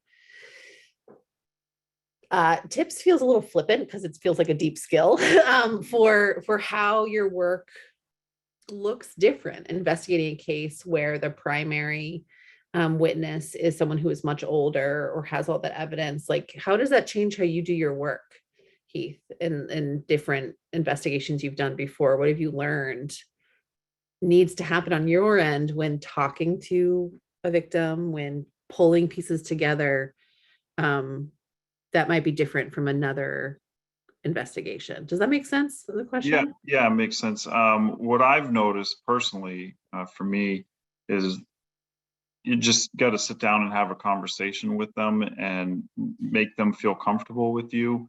A lot of times as a male, they're not comfortable speaking with me. So I'll seek out female counterparts that can come over and help and offer them. And if I have to, I'll step out of the room and let them talk one-on-one. That's happened a couple of times in my career where they just flat out said, I'm not going to talk to you because of just who you are. And I said that's fine. And you just have to accept that and move on and find somebody that they're willing to talk to. There's tons of advocacy centers out there that have a lot of specialized training that I don't have, that we've used in the past. But most of the time I feel like if I just sit down and just have a simple conversation with them, don't try to get it all out at once. You just slowly let it come out, let them tell their story, and then ask a question about it. And then they'll answer that question. You'll get some more, and then let them, you got to take it like a trickle instead of from a fire hose approach. You just got to let them come out at their own speed. And sometimes that means going back multiple times. The case in point with the example that I brought up earlier, like I said, that survivor couldn't talk, physically couldn't talk, but she could type. So I went and saw her in person, and we had a typing conversation. As hard as that is, like on my phone, well, I would talk to her and then she would type and I'd see her answers. Well, that happened in person, and she didn't really want to disclose a lot. And then later on, as we continued, we would chat on Facebook Messenger while I'm working. She would just suddenly chat me. And that was very unique for me. I'd never done an investigation like that where I'm working and someone starts chatting with me, but I felt like that was the only way that she was going to start talking. She never really did, but I was hopeful that she might, but ultimately she chose not to. So I would just say, you just got to take your time and let it happen naturally. Makes sense. Thanks. Yeah, I'd agree with that. Take it slow, take it gently. Oftentimes you have to approach it a little bit obliquely, because if they're willing to disclose to you anything, then they kind of want you to know, but you've got to let them do it in their own time. And a lot of times it's letting them come to the realization on their own that this is not okay and that they do want it to stop. Sometimes it'll start with a simple, I really don't feel comfortable with this person caring for me. Mm-hmm. Well, why is it? And very gently, how does that make you feel uncomfortable? What makes you feel uncomfortable? And progressing at its own speed, it really does take some time. And giving them the power to control the conversation, empowering them to be in charge of their own disclosure really works better than about anything else. Letting them tell you what they want to tell you in their way and in their time, and being supportive, non-judgmental, and just taking it in and asking clarifying questions. But yeah, it's a process, and this is not going to be a 15-minute interview. Yeah, time seems to be a very crucial piece of this formula, and patience. I've also noticed that people want to know their options before they disclose things like, well, if I tell you this, then, what will happen? Who will care for me? Will I be able to stay in my home? So kind of like needing that reassurance that things are going to be okay. And you can't always do that. So that can also be difficult because you don't want to discourage them from talking about it or reporting it. But you also can't always provide those answers. Yeah, well said. Well, I have another question for you all that is about what you've seen work. So thinking about, we've talked about barriers for both asking for help and participation in the process. But tell us what have you've seen as successfully supporting survivors, seeking safety, seeking healing, justice, being part of the process. What works from where you sit, either because you've participated in it or you've seen it work, or maybe you're dreaming big a little bit. From the advocacy standpoint, going to where people are at, meeting them at the programs that are already happening, going to senior housing. If we wait for them to come to us, it just doesn't really happen.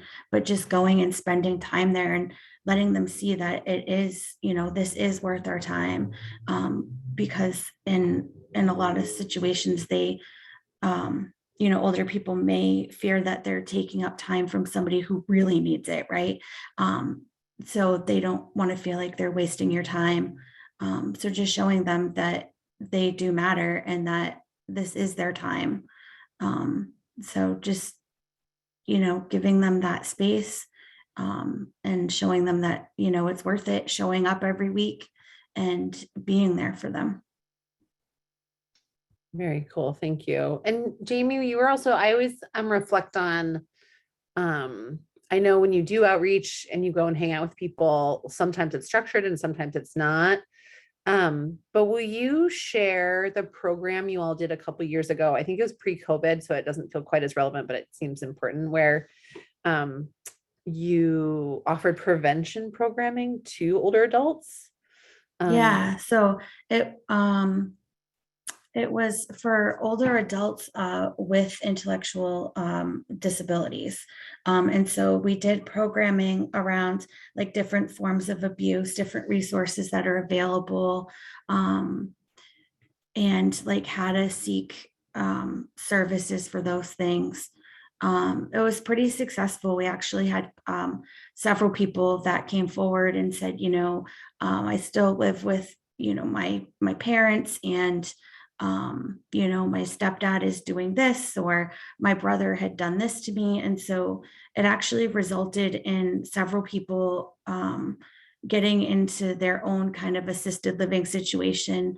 And some people having to, or DHHS working with them to find new guardians that were better suited for them. So yeah, that was a pretty good program. But again, it was us going to a day program that they were already part of. Yeah, cool. Thank you. Other folks on successes? Much like Jamie said, I think meeting people where they're at. We have a 74-year-old male that has a history of childhood sexual abuse. He's also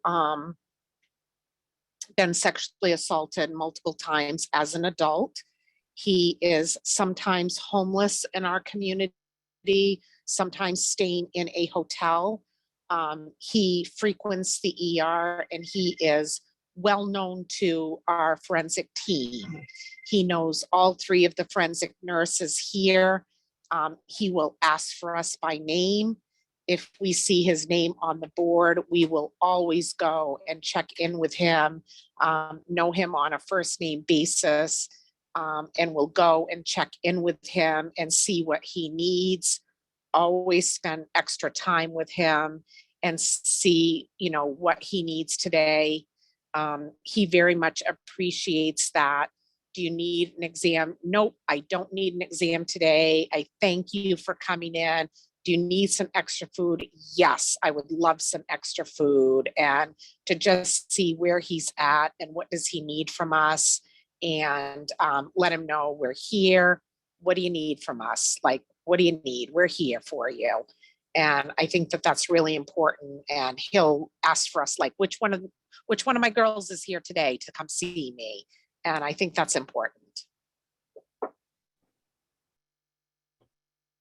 And you know what I'm going to say, Katie. I can't say how important I think the awareness part of it is. The Teen Tips program that Sexual Assault Support Services did was amazing.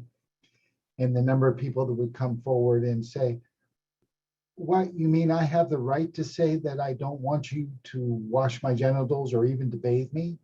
Or to say, oh, the sexual assault isn't just being raped, somebody coming into my room and watching pornography on my TV against my will is also not okay.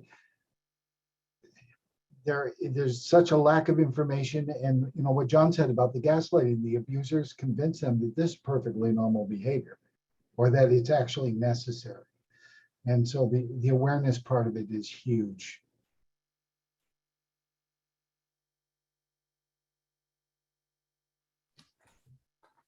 I'll just note, sorry, that was in the room. If I get through a court session without a doorbell or a dog squeaky toy, it's really rare. But so apologies. You know, some of the best practices I think that I've seen that are translatable to other fields are typically, you know, things that I see from, you know, really, I don't know, progressive, thoughtful detectives doing their work in the field and working with survivors who, you know, might not have had the same participation or results through criminal justice had they not had those initial contacts with, as I say, just super thoughtful and careful law enforcement officers.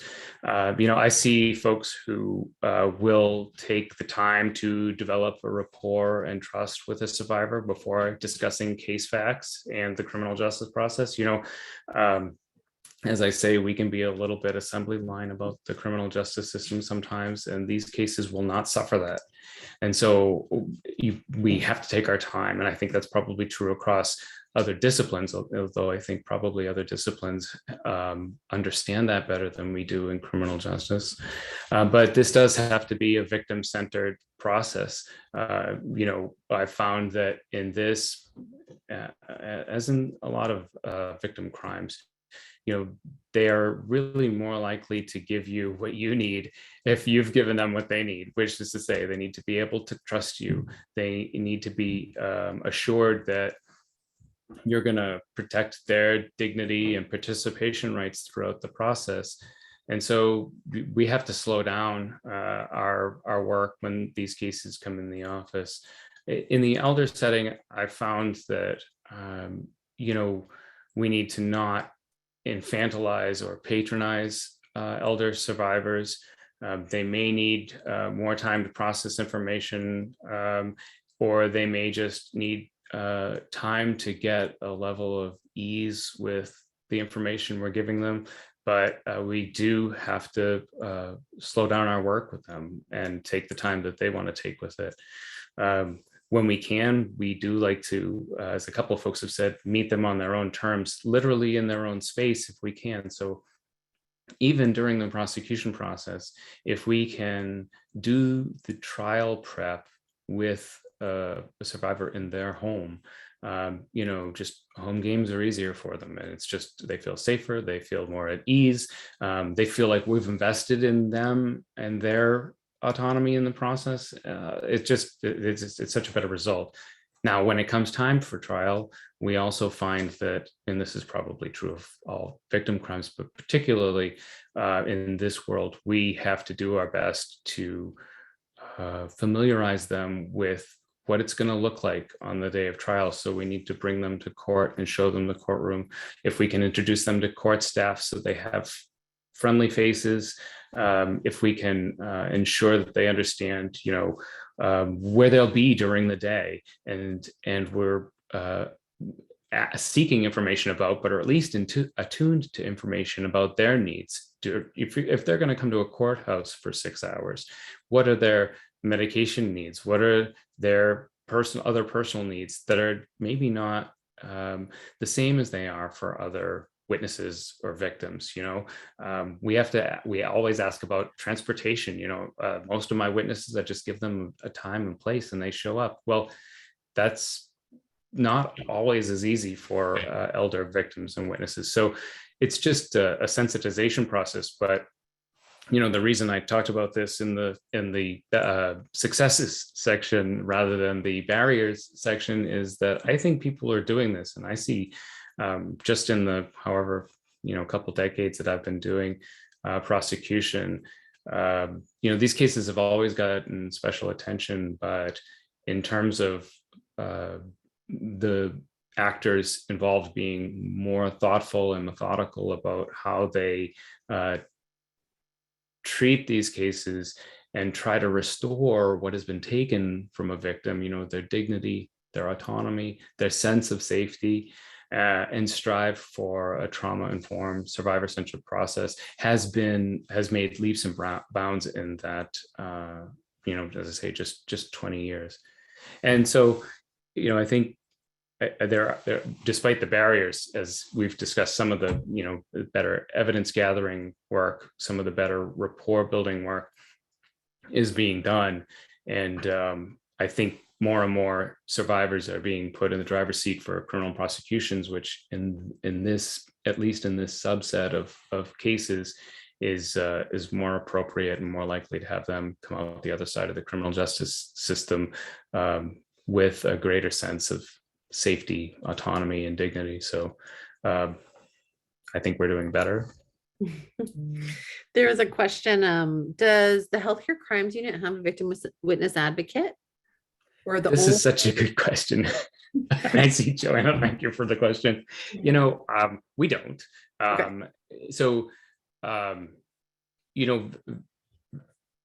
Offenses of abuse and neglect are mostly what Heath and I do.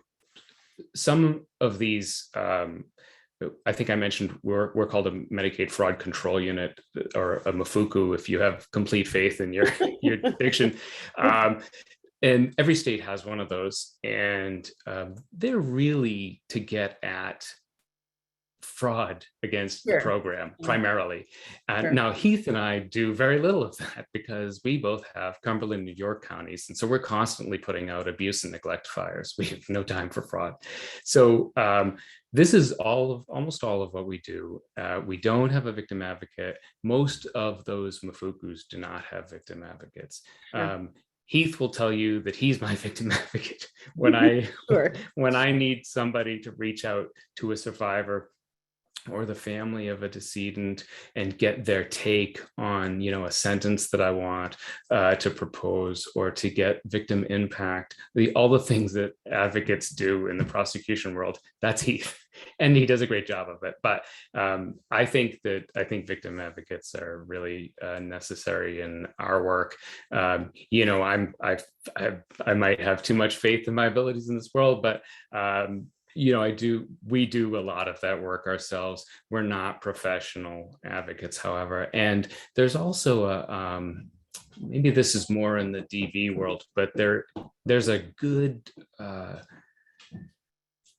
think there's more integrity to our process when we have an advocate who's independent from the prosecutor. Yes, a peer and a teammate, especially in this world, but also in the DV world. I also like a civil advocate who's completely independent of the prosecution process, who can purely represent the victim's interests and not be beholden to the criminal justice project at all. But there is still an independence to a victim witness advocate inside of a district attorney's office. And sometimes they can be kind of the truth teller in the room when the prosecutor might be alloying their view of the case with concerns that are not necessarily shared by the victim. So, I occasionally think about systemic issues when I'm coming up with a plea. I might want to mainly get a conviction for an administrator of a healthcare facility, because it would be the first of the kind, and it would put a marker down for other administrators that abuse and neglect will be treated criminally. And, the victim or survivor or their family might be more concerned with getting justice in their individual case and not really give a lot of care about my systemic concerns. So, and a victim advocate there could say, John, your ivory tower egghead concerns are great, but like there's a actual victim in this case and they want this. So I think the advocacy piece is missing from Mafukus generally. I think they should have advocacy independent of the prosecutor. I'll say that we pay special attention in the absence of an advocate to victim rights, and so we know that that's a vulnerability to our process. So we try to go out of our way to protect that interest. But great question. Thank you. Well, thank you.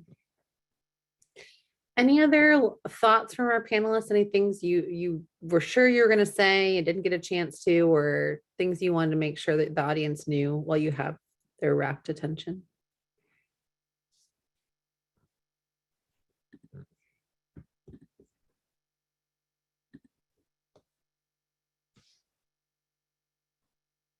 Okay, well, if you think of something, please. And we ended a little earlier than I anticipated, but we had time for questions from the audience. And so I would turn it over to you all. There was some feedback and questions throughout, but does anyone have a question for our panelists? Regina Rooney. Thanks. Hi, all. I hope I'm going to articulate this in a quasi-intelligent way here heading into the 3:30 timeframe. But it seems like a lot of, I'm just really sitting, I think, with that example you gave, David, about the survivor who, I think if I understood right, had to sort of, one option is get the services you need, but that means having to give up your home in order to qualify, right? Which is a hard choice for anyone to make, and especially if you have other people besides yourself relying on that home. And then that leaves this person in this very vulnerable position. And I just wonder about panelists' thoughts about really like big picture transformative changes that you would like to see made. Like John, also hearing you talk about the many ways that you all have improved your response in the prosecutor's office, but also like just the nature of the criminal legal system itself being this sort of conveyor belt system. I guess I feel like we often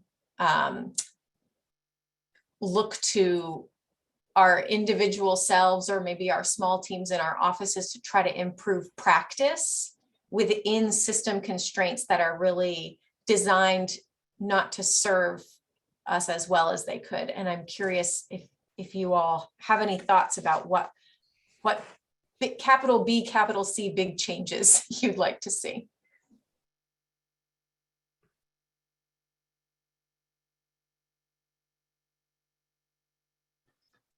Well, strangely, I'm going to be the voice of hope here. The fact that we're having this conversation, and this conversation that needs to continue. This organization that's putting this on has been instrumental in getting a elder justice roadmap put together and given to the governor, which has some great recommendations that can be done. To have elder abuse considered alongside as important and as vital as child abuse, and to address it perhaps in some of the same ways. But I think there's movement in that direction, and it's up to us, and I recognize many of the faces here, to keep it going.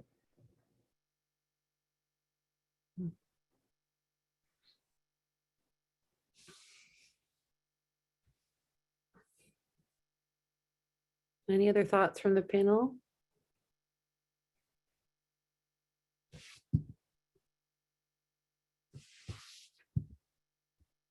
Ben Jenkins.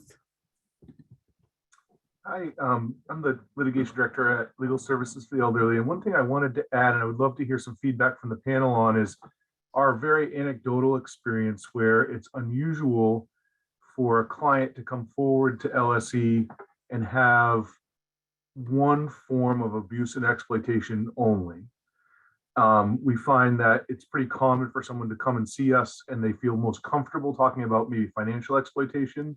But then as we get to know them and develop a relationship, other forms of abuse are revealed. And I wanted to share that with everyone because I think it's a really, although anecdotal, I think really important thing. And I'd love to hear some thoughts from the panel about whether they see similar patterns, because we often say it's rare, if not, almost never do we see a client who comes to us with just one form of abuse or neglect. It tends to be more than one. It's just that they may be more comfortable talking about one aspect of what's happened to them rather than all aspects. And so we have to be very careful when we're working with clients to be aware of that development over time with our client work.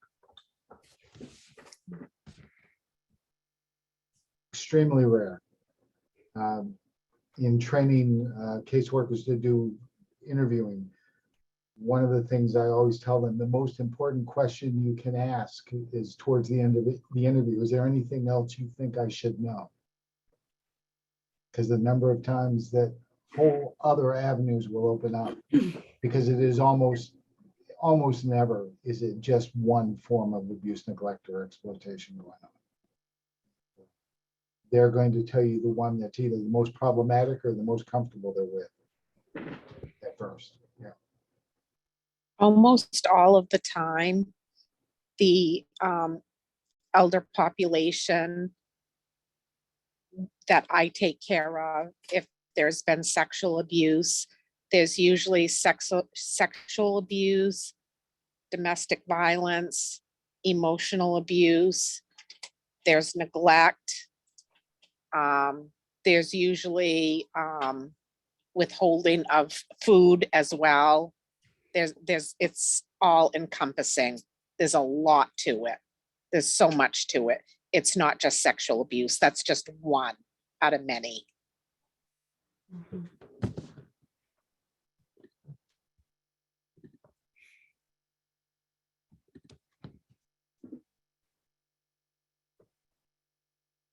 And financially, yes. Other questions from the audience?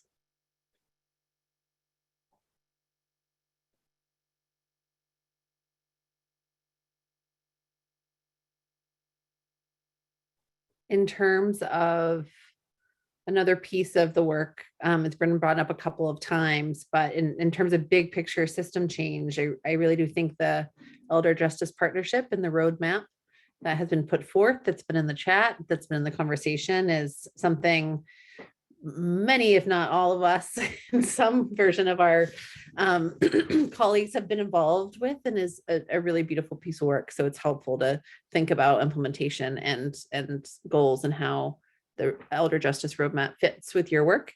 And I recommend folks checking it out if they haven't.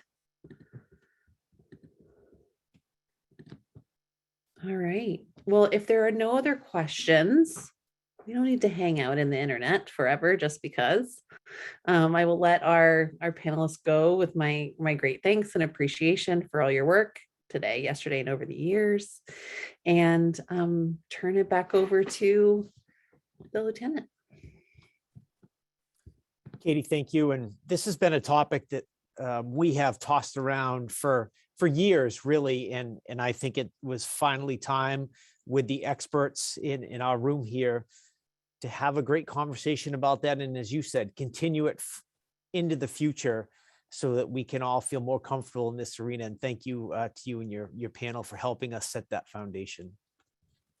So what I'll do now is ask my friend Robert if he can provide 3 additional numbers that I can compare to names to give away a couple of more door prizes before we move into the final piece of our afternoon, which will be talking about the World Elder Abuse Awareness Day program. So Robert, please, in your best announcer voice, could that be what it is? Yeah, I think this is the closest I'll ever get to being the Price is Right guy. So how about number 224? Come on down. So number 224 today is my partner in law enforcement, Brett Strout. Brett, are you with us today? I am, and you know what number I'm playing on the lottery tonight. Thank you. Congratulations. And for all of you, please reach out to Vanessa Medor on the chat to provide that mailing address. Robert, back to you. All right, our next number is 93. Come on down. Number 93 on our registration is Colleen Grant. Colleen, you with us this afternoon? Yes, I am. Thank you. Congratulations, Colleen. And Robert, one more. The last one is lucky number 13. Lucky number 13. Becky Beal from Legal Services from the Elderly. Becky, you with us?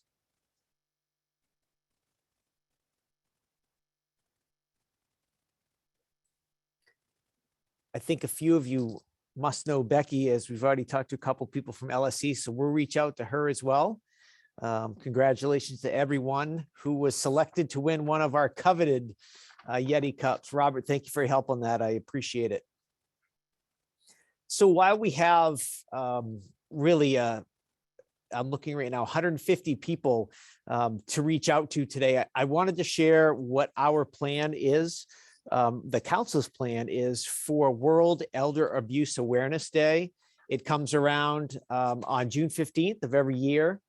And our plan this year is similar to last. We are asking all of you in your different capacities throughout the state of Maine and probably beyond is to access our webpage and look for that tab that is labeled World Elder Abuse Awareness Day. We've had a couple, 3 to be exact, new images that we're asking you to post. One the week before, June 15th, one on the day, and then one after on whichever social media platform you feel most comfortable with, whether it be Facebook, Instagram, or Twitter. And there are some hashtags that we're asking you to use. But the goal here is simply this. It's to identify, recognize, as we've heard today, have conversations either with or about the seniors in our community to continue to make this a priority. We've talked about things like the Elder Justice Roadmap. There is a lot of good work from experts throughout this group and through our social circles that are out there doing their best to keep our seniors protected, whether that be through direct interaction or something community-wise. So that's very important. We're looking for our membership to do that. And again, to use what we have available for you to make that a lighter lift. And that again is going to be on June 15th. In closing, just one final request. Each of you will receive a survey through the email that you used to register for today's event. Those of us who are on the Education and Awareness Committee do take the time to comb through that to ensure that what we bring you next year, what we bring you in the fall for the roundtable is timely, important content. And we need your suggestions that if we're missing something, you'd like to have more of a specific topic, share that with us, please, so we can make sure that the time you spend with us is as valuable as it can be. And while we're talking about the Education and Awareness Committee, now that we've made it to the end of our second day in the conclusion of our summit, a special thanks to each one of you who have given of your time on a monthly basis to help prepare for this. As we all know, we're juggling many different responsibilities. No one has a full-time job in the Education and Awareness Committee. We all have a day job and we find time in that job to take care of this business because it is important to each one of us. So again, thank you to our membership. Without you, there's no way we could have pulled this off. In my final note, thank you to each of you for spending time with us. And a thank you for the jobs that you do in your communities to hold those seniors close to you and protect them moving forward. Appreciate your time today, your attendance, and we look forward to reading your notes in the survey that will be coming in the next few days. Take care of yourselves, be safe out there, and we'll look to see you next time. Take care.